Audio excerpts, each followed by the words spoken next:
All right, guys, what's going on? Welcome back into the channel. Brendan Perlini, aka BUBZ here. For those of you who don't know me out there, I played in the NHL from 2016 all the way to 2022. Played for Chicago Blackhawks, Edmonton Oilers, Detroit Red Wings, to name a few teams. Now, across my time in the NHL, played against some really good players, but I also played against some guys who are super underrated. So I'm gonna bring you today through my top 5 guys I played against who I personally think are super underrated in the NHL, either retired or still playing now. Thanks as always again for watching, guys. Don't forget, hit that subscribe button down below. Costs nothing, completely free to do, and you're gonna get free content every single week. Thanks again for watching, guys. Let's get into it. Jared Bryant crosses the red line, now the blue line, over to Perlini, who shoots and scores!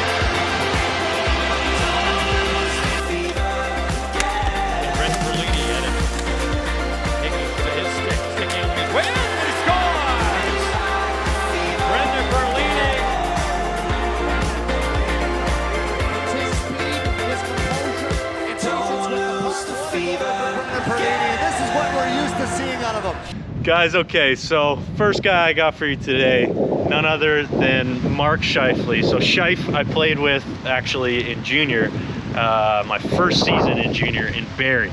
We played together. I was a 16-year-old, he was a 19-year-old. He was actually probably supposed to be in the NHL that season, but it was 2013 or 12-13 NHL lockout year, so he was back in junior in Barrie. First off, one of the nicest guys ever. Actually looped into a category with Donor, who I've talked about before on here, as probably one of the only maybe 2-3 guys in the NHL who don't swear.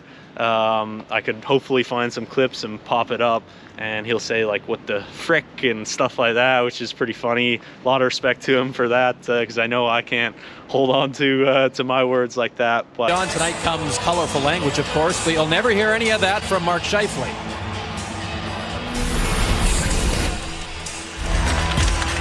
It's a friggin' hot stick! They're like, how do you not swear? It's just kind of the way I was brought up. It's a friggin' high stick, as soon as I'm friggin' shooting. No, I didn't, man. Watch the frickin' replay. This one's a bit of a, I would say, almost a controversial one in a way of like, is he underrated, is he not?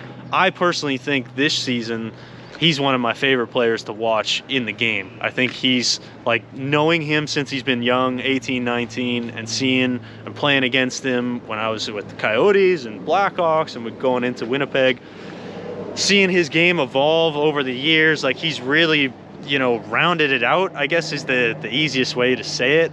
And he's worked really hard with, he's talked about working with Adam Oates and guys like that. So I think Scheif's game is like one of the premier centermen these days in the NHL.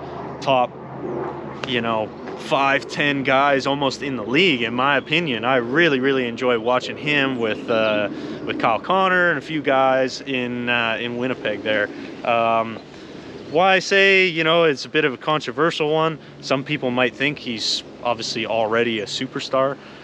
I don't know if he gets talked about enough in terms of being looped into that category with Matthews or McDavid or guys like that. Like it's hard, you know, because those guys are putting up so many points per year. But when you look at the impact he has on Winnipeg as an organization, as being a guy who's been there for a long time, #1 centerman, you know, he's just, every year he brings it. So coming in #1 on my list today, Mark Scheifele. We're gonna pop up some good clips of him along the way. And Scheif, if you're watching out there, hope you're doing well, brother.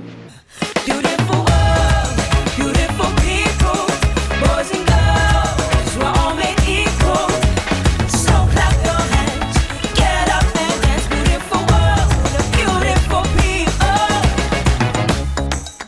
Okay, guys, so coming in at #2 on the list, hopefully a lot of you guys remember this guy out there, Radim Vrbata. So played against Verby. He was in both Florida and Vancouver. I would have played against him, but I played with him also. Another guy on the list, you'll see a little bit of a pattern where I played against guys, but also maybe got a little time with them. Played with him my first season in Arizona too.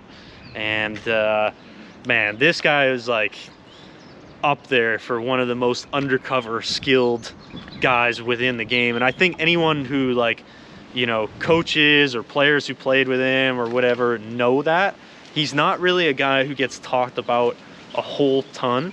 But popping up some clips that you guys will see on screen now, different things from, you know, toe drag shots to like shootout masterclass. Like, I think at one point in the NHL, I want to say my first season when I played with him, he may have broke the shootout record at the time. I don't know if I'm totally on it or not, or he got into like top 2 or 3 of all-time shootouts. Now I'm pretty sure he's outside of the list. Obviously, a lot of guys continue to play. He hasn't played in 5 years or something like that. But Verby, this man could dangle, like, wacky curve on him too. His curve almost was like a bit like that, but he could like subtly move down the ice. He could slip in and out. You hear that a lot about, like, guys will describe like a guy like Malkin, where he can like slip in and out of situations, and he could do that. He could fire the biscuit, like, unreal. A lot of skill and talent on him, and picked up a couple things too. I think my biggest thing from Verby that I took away actually is just like the patience he would have with the puck. So like guys would come to him a lot, and he would almost just like hold it, and you kind of see him do the same thing in the shootout, where he'd come and it was like a subtle fake like this, and then he would just pull it like around you and go around you, and he would do the same, like come down the shootout. It'd almost have like 2 moves in the shootout where he would come down and it was like boom, one fake like he was gonna shoot straight to the backhand, almost Franz Nielsen style. Or I seen him the odd time, like he must have did in we went into 3 or 4 shootouts in a row in Arizona, and he did the backhand move. It's goal every time. So everyone in the building knew, like, backhand's coming. Come down, show the backhand, and then bring it back. Those were his 2 moves. So he'd go either straight backhand or backhand forehand. It just unreal. Like, you know, when a guy's like good in the shootout, like he's got patience, he's got, you know, the hands and stuff. So that is why Radim Vrbata, he's coming in at number 2 on the list. Ain't nothing but drama. Ain't nothing but drama. I'm just playing the part. When I'm feeling the spotlight, I see nothing but stars. Ain't trying to cause problems. When I stumble, I fall. Guess that's just drama. And I give it my all. All right, so coming in at number 3 on my top 5 list of guys I played against who I personally think are super underrated, Michael Grabner. Grabs, man. This guy's still somewhat close-ish to Grabs. Ran into him a couple years ago training out in Arizona. He still lives out there, so hopefully he's doing well. But I think Grabs is super underrated. You go down the list of even like stats-wise, you know, scored 20, 30 goals, like, you know, multiple times throughout his career. Known as one of the fastest guys in the NHL, and hopefully I can pop up some clips of him absolutely just flying out there. Fast in a different way. Like, it was cool to another guy where I played with him, played against him. He played for the Islanders, for the Rangers, even played in a stint. I remember him in Toronto at one point too. Played with him again in Phoenix for a short time, for maybe a year or 2. But he could flat out just like, it was almost like a deer in a way, where it was just like boom. Like, he's, you know, like McKinnon these days, I'll pop up with like McKinnon, like he's like powerful. He looks like really like, you know, he's, I don't want to say like chugging down the ice, but he's like galloping down the ice. Grabs was just like, he was so light on his feet. It was like he was almost like floating on air. It was really cool to like be a part of and witness, kind of. But super, super underrated. A really good stick. Never seen a guy who got more breakaways than Grabs, like with his speed. And the one thing out there that I give Grabs a lot of credit for, I'm a fast player. Obviously, he's really fast in the league too. But it's not always just about being fast out there. He was super good with his stick, man. And I learned over the course of my time playing with Grabs. I remember specifically one time on the power play, we were practicing power play, and I kept trying to, like, the lane was there, and I would thread the needle cross through. He would stick his stick there, boom, get it. Then same thing again. We're practicing again, like moments later, 2 minutes later, coming down the wing, boom, I see the play, make it, he picks it off again. I'm like, what the heck, this guy, man? Like, he picks off everything. Like, he was, you know, and he just used a little flat curve too, almost like the old Medano curve for people who knew that. And after the practice, I went to him and said, Grabs, what are you doing, man? Like, how are you picking off all these passes and stuff? And so he showed me what he used to do is, especially as a PK guy, you know, he would get a ton of chances on the PK because guys are a little bit lazier or whatever, like they make the play, they don't want to get back. He would give the lane, say like, okay, basically, yeah, pass it through, here's the lane, like it's open, make the play. And as soon as I would go to make that play, he would stick his stick out like that, puck's coming through, boom, take it, go the other way, gone, all the way back for a breakaway. And I'll never forget, I learned that off him of like, hey, like bait him, you know, give him the lane, as soon as he goes, boom, stick it there, go the other way. He was like a master at that. How many times after that I learned that, I seen it in the game of like, oh, Grab's doing it, boom, boom, breakaway, see you later, goal. So, yeah, shout out to Grabs, man. Like, also, one of the most jacked guys. I think I would put him up against anybody in the NHL of being the most shredded guy in the league, for sure. Just and naturally like a specimen, you know, not taken away from, like, I'm sure he worked, you know, completely hard his whole life and, you know, on his body and whatnot, but kind of just looked like one of those bodies where it's just like shredded, you know, just could jump out of a pool, do whatever. I'm sure there's clips of him on the internet floating around of him like jumping from the inside of the pool on the way, like naturally, like so good. I'm sure he probably could have played any sport if he sunk his time into it enough. So, but guys, that's all I have for Michael Grabner. Again, if you haven't already, hit that subscribe button, man. I'm churning out the good content like this. I'm pouring in on guys, telling different stories, whatever. All you got to do, just hit that subscribe button for me. Hey, I'm giving away free stuff. When we get to 20K, I'm giving away a free signed NHL stick. So don't forget that. It costs nothing to hit that subscribe button if you're new here. And you could potentially earn an NHL stick. And I got a lot of stuff coming in the spring and summer here of different giveaways I'm going to give away. So stay tuned, guys. Let's get into number 4. Gotta get up, I gotta get up, move. Gotta get up, I gotta get up, move. Gotta get up, I gotta get up, move. Na na na na na na na na na. Gotta get up, I gotta get up, move. Gotta get up, I gotta get up, move. Gotta get up, I gotta get up, move. Na na na na na na na na. All right, guys, coming in at number 4 on my NHL's underrated list here, John Klingberg. So most recently signed in Edmonton this year, was with the Leafs, was with Dallas for a long time, which is where I played against him. So there's a couple guys within the NHL that defenseman-wise, I figured I had to get a defenseman in there somewhere, that I played against across my time where I'm like, wow, like that guy is good. And maybe there's certain territories too of like, you know, he played in Dallas for a long time, or seen a lot of guys obviously in Arizona where you're sort of out of the limelight, out of the media. People don't really like, maybe you're not on the national TV a lot playing against the Leafs or Montreal or whatever, right? So sometimes guys slip under the radar like that. And I think this guy is like a super like underrated player, at least in his, you know, heyday of prime. And I'll give you an example, really.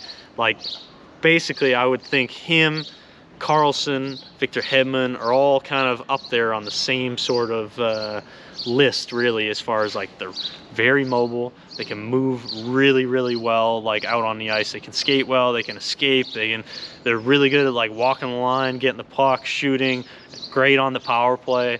And so for me, like a lot of guys, obviously Hedman's a captain. Carlson had his great years and stuff in Ottawa, a very well-known name. I think Klingberg sort of like slips under the radar a little bit, and he is so good. Like, he's a lot bigger than I think a lot of the people out there would realize on the ice too. Like, he looks kind of like a skinnier guy or whatever or whatnot, but on the ice he's like, he plays with like pretty long stick too. Stick's always in your face. Like, I always found it really tough as a forward where not so much like I kind of relished more of the fact of like playing against like the hard hitting guys of First year we play against LA, Dion Phaneuf, who was still there at the time, Matt Green, maybe Robin Regeer, like some bigger, tougher guys. Because you know, like, they're gonna be physical on you. You know, they're gonna hit you. They're gonna take away time and space. So you kind of just gotta like slip away. They, you know, run into the wall and you kind of go around them. But guys like Klingberg, where it was like, he's big, he's mobile, he's not gonna freaking kill you.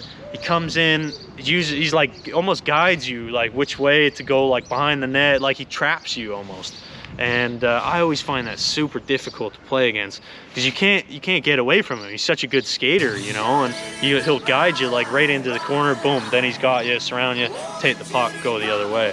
And yeah, I think he's up there on my list, man. John Klingberg is number 4 on NHL's most underrated guys.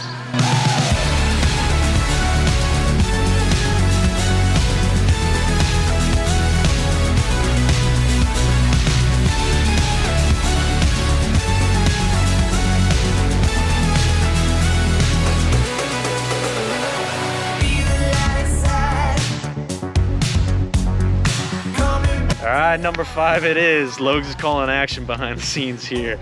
Last guy we got, another guy who I played with for a short amount of time in Edmonton, I played against for a number of years, Kyle Turris. Tur, one of my good friends, man. Awesome guy, number 1, like one of the best team guys I've met so far in the business. Just down to earth, like such a nice guy, so humble, will talk to anybody, will meet anybody in your family, friends, treat them like they're his family or friends. Yeah, I can't say enough good words really about him, but as far as a player goes, I think almost super underrated. Another guy of like scored 20, 30, high 30 goals, you know, multiple years. Another guy who's like special in the shootouts. Like he would have a move, hopefully I can find it and pop to it too. I'm sure there's a number of goals, come down, like almost straight down, like right at the goalie, flashes like wrists like that. And you would see the blade, if this is the blade, it would go boom, like he would flash it open, then shoot, and he would go like 5-hole, top shed, just a little flick of the thing, and then boom, every single time. And he would do that in practice too, where he would come down. I said, like, show me that one day, like boom, he would show me, like it was automatic. He would do it every single time where he'd score. But totally, man, his years in Ottawa, even Phoenix, like I'll flash some cool goals where went off the skate. I remember in shootout when I was younger, off the skate, boom, snapped it. Like really underrated shot, and super knowledgeable about the game too. And fun story for you here that actually, funny enough, I had told, you know, my buddy the other day, is that he's such a like knowledgeable guy and like knows almost how to get the best out of his teammates and whatnot, where we were playing together. It was me, him, and Devin Shore in Edmonton in I think it was just at the start in the preseason. And he kind of told, like, you know, we talked about like not so many like roles, or not so much roles of what we were doing, but I'm like, I would say my game is a skater and a pure shooter. You know, I think a lot of guys would describe my shot as being one of the best assets that I have. So Kyle, he told me like, hey man, like just get open, we'll find you. And you know, for a guy who scored 30, 35, almost 40 goals or whatever in the NHL multiple times, saying like, hey, you get open, we'll give you the puck, we'll go to the net, and him understanding that he can score goals in different ways being around the net, I was like, man, that shows you like no ego, no selfishness of he wants me to be at my best and this is my game, shooting the puck and, you know, being around the net, but him realizing also like, okay, by him shooting, I can get rebounds, he can score in different ways. It just showed me like, this guy's super unselfish. He's smart. He knows the game. He knows how to get the best out of different teammates. And that's why he comes in on this list as one of the main premier guys. Hopefully I'll flash to some cool highlights of him, you know, going through some guys and scoring some really good goals across his NHL career. But yeah, obviously playing in Phoenix, Ottawa. He had some great years in Ottawa, Nashville, and then even in Edmonton, had some really good years. KT, I hope you're out there doing well, brother. he also said he's one day going to get me out and play in the member guest at his club there too. So I'm holding you to that. I might send you this clip, Tur. I might send you this and hold you to that. So, guys, thanks again for watching. Hopefully you enjoyed this one. The 5 best underrated players I played against across my NHL career. Stay tuned, man. We got some more coming here. We got some more coming, and hopefully the content will keep getting better and better and better as we go on into spring and summer. So thanks again. Like I said, hit that subscribe button, baby. See you later. Peace. Make every time when I try to communicate, and I feel I should clarify.